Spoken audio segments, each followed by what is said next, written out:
পুনৰ উত্তপ্ত হৈ পৰিছে মধ্যপ্ৰাচ্য আমেৰিকা ইজৰাইল আৰু ইৰাণৰ যুদ্ধখনে বৰ্তমানলৈকেও শেষ হোৱাৰ নাম লোৱাৰ বৰঞ্চ অধিক ভয়াৱহতাৰ দিশেহে আগবাঢ়ি গৈছে এই যুদ্ধখন আমেৰিকা আৰু ইজৰাইলে ইৰাণক কৰি যোৱা ধাৰাবাহিক আক্ৰমণৰ প্ৰত্যুত্তৰ হিচাপে এবাৰ ইৰাণে সম্পূৰ্ণৰূপে নিখাৰ ভাগতে বন্ধ কৰি দিলে হৰমুজ প্ৰণালী আৰু হৰমুজ প্ৰণালী এতিয়া বন্ধ কৰি দিয়াৰ ফলত সমগ্ৰ বিশ্বতে যে অৰ্থনৈতিক সংকটে দেখা দিব সেয়া এক প্ৰকাৰ নিশ্চিত হৈ পৰিছে আৰু হৰমুজ প্ৰণালী বন্ধ কৰি দিয়াৰ পিছতে আমেৰিকাই এটাৰ পিছত আনটো আক্ৰমণ কৰি গৈছে হৰমুজ প্ৰণালীত কেইবাটাও মিছাইল ইতিমধ্যে নিক্ষেপ কৰা দেখিবলৈ পোৱা গৈছে আৰু তাৰ পিছতে ইৰাণৰ ফালৰ পৰাও স্পষ্টীকৰণ আহিছে যে যি শান্তি আলোচনাৰ আঁৰত ডোনাল্ড ট্ৰাম্পে যি অভিসন্ধি ৰচনা কৰিছিল সেয়া আচলতে কোনো কাৰণতে ইৰাণে মানি নলয় আমেৰিকাৰ ওচৰত ইৰাণে কোনো কাৰণতে মূৰ নুদুৱায় বৰঞ্চ এটাৰ পিছত আনটো আমেৰিকাই কৰি যোৱা আক্ৰমণৰ উচিত প্ৰত্যুত্তৰ দিব এতিয়া ইৰাণে আৰু সেই প্ৰত্যুত্তৰৰ হিচাপত নিখাৰ ভাগতে সম্পূৰ্ণৰূপে এতিয়া বন্ধ কৰি দিয়া হল ষ্ট্ৰেইট অফ হৰমুজ আৰু এই যুদ্ধখন এতিয়া অধিক ভয়াৱহৰ দিশে আগবাঢ়িবলৈ লৈছে আৰু তাৰ পিছতে এতিয়া সমগ্ৰ বিশ্বই অধিক চিন্তাত পৰিছে আৰু যদি ইৰাণক প্ৰত্যক্ষ বা পৰোক্ষভাৱে ৰাছিয়া আৰু চীনে সহায় কৰে বা আমেৰিকা বৰ্তমান আমেৰিকাৰ যি বন্ধু ৰাষ্ট্ৰ ইজৰাইলটো আছে আৰু ইজৰাইলৰ বাহিৰেও যদি ব্ৰিটেইনে আমেৰিকা সহায় কৰে তেন্তে এয়াই হ'ব তৃতীয় বিশ্বযুদ্ধৰ আৰম্ভণি আমি এই মুহূৰ্তত সবিশেষ তথ্য লৈ অহাৰ চেষ্টা কৰিছো আমি এই মুহূৰ্তত জনাই গৈছো যে পুনৰ উত্তপ্ত হৈ পৰিছে মধ্যপ্ৰাচ্য এতিয়া মধ্যপ্ৰাচ্যক লৈ চিন্তাত পৰিছে সমগ্ৰ বিশ্ব এবাৰ ইৰাণক লক্ষ্য কৰি পুনৰ বিপদত পৰিছে আমেৰিকা যুক্তৰাষ্ট্ৰ নিখাৰ ভিতৰতে সম্পূৰ্ণৰূপে বন্ধ কৰি দিয়া হল হৰমুজ প্ৰণালী যেহেতু বিশ্বৰ তেল বাণিজ্যত এতিয়া অথন্তৰ ঘটাৰ অধিক আশংকা কৰা হৈছে ডোনাল্ড ট্ৰাম্পৰ আলোচনাৰ দাবীক ইৰাণে প্ৰত্যাখ্যান কৰিছে যে আমেৰিকাৰ ওচৰত মূৰ নুদুৱাই ইৰাণে সেয়া ইৰাণৰ ফালৰ পৰা স্পষ্ট হুংকাৰ আৰু ৱাশ্বিংটনৰ চাপৰ ওচৰত হাৰ নামানে কোনো কাৰণতে তেহৰানে যেটো আমেৰিকাক ইৰাণৰ তীব্ৰ এতিয়া প্ৰত্যাহ্বান দেখিবলৈ পোৱা গৈছে ইৰাণক লক্ষ্য কৰি এবাৰ নিজেই ডাঙৰ বিপদত পৰিছে মহাশক্তিশালী আমেৰিকা আৰু নিখাৰ ভিতৰতে ইৰাণে সম্পূৰ্ণৰূপে বন্ধ কৰি দিছে কৌশলগতভাৱে অতি গুৰুত্বপূৰ্ণ হৰমুজ প্ৰণালী আৰু ইফালে আমেৰিকাৰ ৰাষ্ট্ৰপতি ডোনাল্ড ট্ৰাম্পৰ আলোচনাৰ দাবীক তীব্ৰ ভাষাৰে খণ্ডন কৰিছে ইৰাণে আৰু ট্ৰাম্পৰ দাবী একে আশাৰে ভুৱা বুলি আখ্যা দি ইৰাণে স্পষ্ট কৰি দিছে যে ইৰাণে কেতিয়াও আমেৰিকাৰ ওচৰত মূৰ দুৱা নাই আৰু কেতিয়াও মূৰ নুদুৱায় আৰু ইৰাণে এতিয়া হৰমুজ প্ৰণালী যেহেতু বন্ধ কৰি দিছে আৰু বন্ধ কৰি দিয়াৰ এই সিদ্ধান্ত এতিয়া বিশ্বৰ ৰাজনীতি আৰু অৰ্থনীতিত এক ভয়ংকৰ জোকাৰণি সৃষ্টি কৰা দেখিবলৈ পোৱা গৈছে কাৰণ হৰমুজ কেৱল এটা সাগৰীয় পথেই নহয় ই হৈছে সমগ্ৰ বিশ্বৰ অৰ্থনৈতিক হৃদস্পন্দন যদি আমি সমুখে কবলৈ যাওঁ ইৰাণে হৰমুজ প্ৰণালী বন্ধ কৰাৰ অৰ্থ হৈছে আমেৰিকাৰ বাণিজ্য ক্ষেত্ৰত প্ৰভাৱ পেলোৱা আৰু আমেৰিকাই ইয়াৰ উত্তৰ সামৰিক শক্তিৰে দিবলৈ চেষ্টা কৰিলেও বিশ্বই এক দীৰ্ঘম্যাদী অৰ্থনৈতিক আৰু যুদ্ধকালীন সংকটৰ সন্মুখীন হ'ব লাগিব আৰু ইৰাণৰ সপক্ষে চীন আৰু ৰাছিয়া তথা আমেৰিকাৰ সপক্ষে ইজৰাইল আৰু ব্ৰিটেইনে যদি প্ৰত্যক্ষ বা পৰোক্ষভাৱেও যুদ্ধত জপিয়াই পৰে তেন্তে এটা ভয়াৱহ আঞ্চলিক বা গোলকীয় যুদ্ধৰ ৰূপ ল'ব পাৰে আৰু ইয়ে হ'ব পাৰে তৃতীয় বিশ্বযুদ্ধৰ আৰম্ভণি কেৱল সামৰিক ক্ষেত্ৰতে নহয় অৰ্থনৈতিক ক্ষেত্ৰতো ইয়াৰ প্ৰভাৱ সমগ্ৰ বিশ্বতে যথেষ্টভাৱে পৰিব পাৰে যেটো সমগ্ৰ বিশ্বতে ব্যৱহাৰ হোৱা খাৰুৱা তেলৰ প্ৰায় 20% পৰা 25% কেৱল এই হৰমুজ প্ৰণালীৰে সৰবৰাহ হয় আৰু ইৰাণে এই পথ এতিয়া বন্ধ কৰি দিয়াৰ লগে লগে খাৰুৱা তেলৰ গোলকীয় যোগান ব্যৱস্থাত ভয়াৱহ প্ৰভাৱ পৰিব খাৰুৱা তেলৰ প্ৰতি বেৰেলৰ দাম মাত্ৰ কেইটামান ঘণ্টাতে $100 পাৰ হৈ অতি ভয়ংকৰ স্তৰলৈ বৃদ্ধি পাব পাৰে তাৰ এটা আশংকা কৰিছে সমগ্ৰ বিশ্বই আৰু যাৰ পোনপটীয়া প্ৰভাৱ ভাৰত সহ সকলো দেশৰ পেট্ৰল ডিজেলৰ মূল্যত পৰিব পোনপটীয়াভাৱে পৰিব আৰু তেলৰ দাম বৃদ্ধি পোৱাৰ লগে লগে এতিয়া বিশ্বজুৰি জাহাজ আৰু বিমান পৰিবহণৰ যি খৰচ সেই খৰচো বহুগুণে বাঢ়ি যাব পাৰে আৰু ইয়াৰ ফলত খাদ্য সামগ্ৰীৰ পৰা আৰম্ভ কৰি ইলেক্ট্ৰনিক্সলৈকে সকলো অত্যাৱশ্যকীয় বস্তুৰ দাম বৃদ্ধি পাব আৰু বিশ্ব অৰ্থনীতি পুনৰ এক তীব্ৰ মন্দাৱস্থাৰ গ্ৰাসত পৰাৰ পূৰ্ণ আশংকা কৰা হৈছে আৰু তাৰোপৰি মধ্যপ্ৰাচ্যৰ দেশসমূহত লাখ লাখ ভাৰতীয় কৰ্মসংস্থাপনৰ বাবে থাকে আৰু যুদ্ধৰ পৰিস্থিতি হলে তেওঁলোকৰ নিৰাপত্তাৰ ওপৰতো এক ডাঙৰ প্ৰশ্নবোধক হৈ পৰিব যেহেতু এক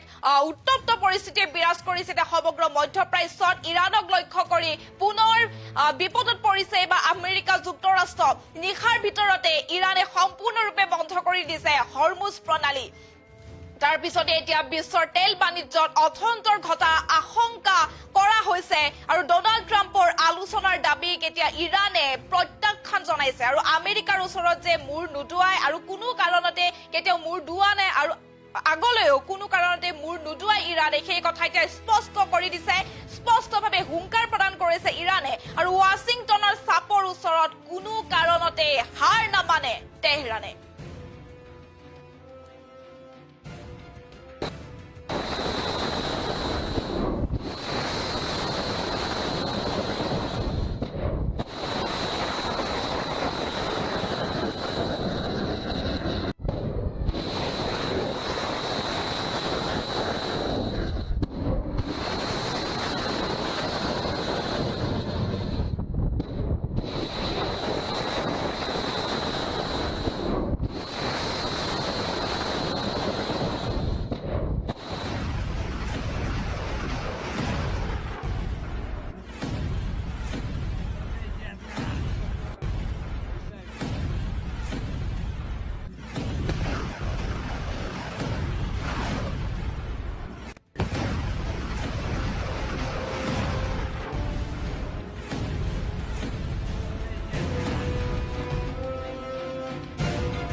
যেহেতু ক্ৰমাৎ এক ভয়ানক ৰূপ ধাৰণ কৰিছে মধ্যপ্ৰাচ্যৰ এই যুদ্ধখনে ইৰাণক বাৰে বাৰে লক্ষ্য কৰি পুনৰ বিপদত পৰিছে আমেৰিকা যুক্তৰাষ্ট্ৰ ডোনাল্ড ট্ৰাম্পে পাহৰি গৈছে ইৰাণৰ কথা যে ইৰাণেও আমেৰিকাক উচিত প্ৰত্যুত্তৰ দিব পাৰে সেই কথা ডোনাল্ড ট্ৰাম্পে পাহৰি গৈছে আৰু তাৰ ফলতে এতিয়া বিপদত পৰিছে আমেৰিকা যুক্তৰাষ্ট্ৰ নিখাৰ ভিতৰতে সম্পূৰ্ণৰূপে ইৰাণে বন্ধ কৰি দিলে হৰমুজ প্ৰণালী যেহেতু বিশ্বৰ তেল বাণিজ্যত এতিয়া অথন্তৰ ঘটাৰ আশংকা কৰা হৈছে ডোনাল্ড ট্ৰাম্পৰ আলোচনাৰ দাবীক ইৰাণে প্ৰত্যাখ্যান জনাইছে আৰু আমেৰিকাৰ ওচৰত যে কোনো কাৰণতে মূৰ দুৱা নাই ইৰাণে সেই কথা ইতিমধ্যে ইৰাণৰ তৰফৰ পৰা স্পষ্ট কৰি দিয়া হৈছে আৰু ৱাশ্বিংটনৰ চাপৰ ওচৰত কোনো কাৰণতে হাৰ নামানে এতিয়া তেহৰানে যেটো আমেৰিকাক ইৰাণৰ তীব্ৰ প্ৰত্যাহ্বান ইৰাণক লক্ষ্য কৰি এইবাৰ নিজেই ডাঙৰ বিপদত পৰিছে মহাশক্তিশালী আমেৰিকা নিখাৰ ভিতৰতে ইৰাণে সম্পূৰ্ণৰূপে বন্ধ কৰি দিছে কৌশলগতভাৱে অতি গুৰুত্বপূৰ্ণ হৰমুজ প্ৰণালী ইফালে আমেৰিকাৰ ৰাষ্ট্ৰপতি ডোনাল্ড ট্ৰাম্পৰ আলোচনাৰ দাবীক তীব্ৰ ভাষাৰে খণ্ডন কৰিছে ইৰাণে ট্ৰাম্পৰ দাবী একে আশাৰে ভুৱা বুলি আখ্যা দি ইৰাণে স্পষ্ট কৰিছে যে ইৰাণে কেতিয়াও আমেৰিকাৰ ওচৰত মূৰ দুৱা নাই আৰু কেতিয়াও মূৰ নুদুৱায় ইৰাণে হৰমুজ প্ৰণালী বন্ধ কৰি দিয়াৰ এই সিদ্ধান্ত এতিয়া বিশ্ব ৰাজনীতি আৰু অৰ্থনীতিত এক ভয়ংকৰ জোকাৰণিৰ সৃষ্টি কৰিব কাৰণ হৰমুজ কেৱল এটা সাগৰীয় পথেই নহয় ই হৈছে সমগ্ৰ বিশ্বৰ অৰ্থনৈতিক হৃদস্পন্দন আৰু চমুকৈ যদি আমি কবলৈ যাওঁ ইৰানে হৰমুজ প্ৰণালী বন্ধ কৰাৰ অৰ্থ হৈছে আমেৰিকাৰ বাণিজ্য ক্ষেত্ৰত প্ৰভাৱ পেলোৱা আমেৰিকাই ইয়াৰ উত্তৰ সামৰিক শক্তিৰে দিবলৈ চেষ্টা কৰিলে বিশ্বই এক দীৰ্ঘম্যাদী অৰ্থনৈতিক আৰু যুদ্ধকালীন সংকটৰ সন্মুখীন হ'ব লাগিব আৰু ইৰানৰ সপক্ষে চীন আৰু ৰাছিয়া তথা আমেৰিকাৰ সপক্ষে ইজৰাইল আৰু ব্ৰিটেইন প্ৰত্যক্ষ বা পৰোক্ষভাৱে যুদ্ধত জঁপিয়াই পৰিব পাৰে যদি জঁপিয়াই পৰে সেই এটা ভয়াবহ আঞ্চলিক বা গোলকীয় যুদ্ধৰ ৰূপ ল'ব পাৰে কেৱল সামৰিক ক্ষেত্ৰতে নহয় আচলতে অৰ্থনৈতিক ক্ষেত্ৰতো ইয়াৰ প্ৰভাৱ পৰিব ভয়াবহভাৱে যেহেতু সমগ্ৰ বিশ্বতে ব্যৱহাৰ হোৱা খাৰুৱা তেলৰ প্ৰায় 20% পৰা 25% কেৱল এই হৰমুজ প্ৰণালীৰে সৰবৰাহ হয় ইৰানে এই পথ বন্ধ কৰাৰ লগে লগে এতিয়া খাৰুৱা তেলৰ গোলকীয় যোগান ব্যৱস্থাত ভয়াবহ প্ৰভাৱ পৰিব কেৱল খাৰুৱা তেলৰ প্ৰতি বেৰেলৰ দাম মাত্ৰ কেইটামান ঘণ্টাতে $100 পাৰ হৈ অতি ভয়ংকৰ স্তৰলৈ বৃদ্ধি পাব পাৰে আৰু যাৰ পোনপটীয়া প্ৰভাৱ ভাৰতসহ সকলো দেশৰ পেট্ৰল ডিজেলৰ মূল্যত পৰিব আৰু তেলৰ দাম বৃদ্ধি পোৱাৰ লগে লগে আচলতে বিশ্বজুৰি জাহাজ আৰু বিমান পৰিবহণৰ খৰচ বহুগুণে বাঢ়ি যাব পাৰে ইয়াৰ ফলত খাদ্য সামগ্ৰীৰ পৰা আৰম্ভ কৰি ইলেক্ট্ৰনিক্সলৈকে সকলো অত্যাৱশ্যকীয় বস্তুৰ দাম বৃদ্ধি পাব বিশ্ব অৰ্থনীতি পুনৰ এক তীব্ৰ মন্দাৱস্থাৰ গ্ৰাসত পৰাৰ এতিয়া পূৰ্ণ আশংকা কৰা হৈছে আৰু তাৰোপৰি মধ্যপ্ৰাচ্যৰ দেশসমূহত লাখ লাখ ভাৰতীয় কৰ্মসংস্থাপনৰ বাবে থাকে আৰু যুদ্ধৰ পৰিস্থিতি যদি হয় তেওঁলোকৰ নিৰাপত্তাৰ ওপৰতো এক ডাঙৰ প্ৰশ্নবোধক থিয় হৈ ৰব যেহেতু প্ৰবাদ উত্তপ্ত হৈ আছে মধ্যপ্ৰাচ্য ইৰানক লক্ষ্য কৰি পুনৰ বিপদত পৰিছে আমেৰিকা যুক্তৰাষ্ট্ৰ আৰু নিশাৰ ভিতৰতে সম্পূৰ্ণৰূপে ইৰানে বন্ধ কৰি দিলে হৰমুজ প্ৰণালী বিশ্বৰ তেল বাণিজ্যত এতিয়া হৰমুজ প্ৰণালী বন্ধ হোৱাৰ পিছতে অথন্তৰ ঘটাৰ আশংকা কৰা হৈছে আৰু ডনাল্ড ট্ৰাম্পৰ আলোচনাৰ দাবীকো ইৰানে প্ৰত্যাখ্যান জনাইছে যে আমেৰিকাৰ ওচৰত কোনো কাৰণতে মূৰ নুদুৱাই ইৰানে সেয়া স্পষ্টভাৱে হুংকাৰ প্ৰদান কৰিছে আৰু ৱাশ্বিংটনৰ চাপৰ ওচৰত যে তেহৰানে কেতিয়াও হাৰ নামানে সেই কথাও তেওঁলোকে ইতিমধ্যে স্পষ্ট কৰিছে